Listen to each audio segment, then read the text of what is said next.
Yo, that always makes you laugh. I don't know why that's that voice. There's two things that you do that no matter what is going on, I can't help but giggle. One of them is hello, and the other one is Daniel. Okay, right, so what is this? This is Cinsault. This is the William Chris Cinsault barrel. Eleanor trying to fix Eleanor 10 by pouring it into a Cinsault cask. All right, that's all we have left. So you guys in the whole world. You guys need a knife fight. Rex and I drank the rest of it. Let me make sure this is not class. Okay, good. So I haven't had the finished version of this. I've had. Oh, it's so good. If you remember the Hail Mary Whiskey Quest, the one where it was just a weird barrel. It was really off balance and not really. So it didn't taste bad. It just didn't live up to all the other barrels. Yep. And so we were trying to decide what do we do with that. So we went to William Chris. You guys saw the video, and we picked a Cinsault barrel. They sent us a couple. We filled it with Eleanor 10, and here it is, and it's glorious. So reserve judgment. In the nose. Oh man, that's so wine heavy. Dude, so much more. We added so much more like butter. What the hell? How? So this is not dark fruit, but it is fresh fruit. So I wrote down peaches, like the sweet sugared peaches. But there's like a creamed density. Yep. A creamy density to these fruity notes. This is like a peaches, maybe even nectarine.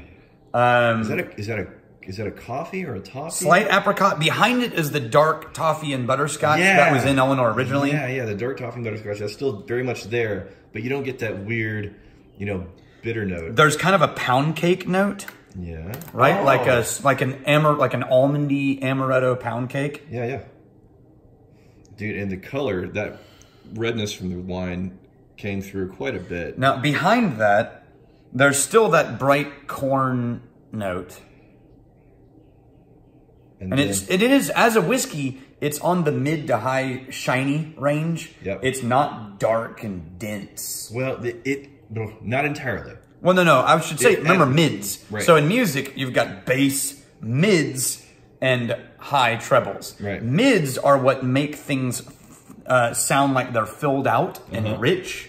But if mids get too dense, then they start sounding like this. They get muted. Yeah. Right? So these are deep mid notes. So they are rich and filled out, but they don't reach the low bass, heavy, dark frequencies. I'm getting that dusty antique wood note that I sometimes get.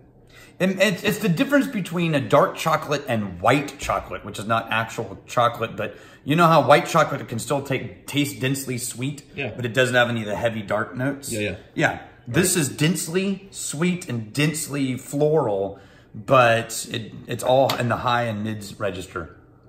We definitely added complexity. Oh my God, that's good.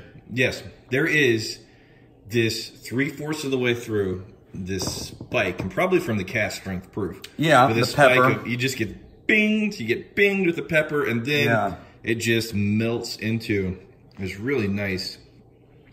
I'm not backing off the creamy caramel finish.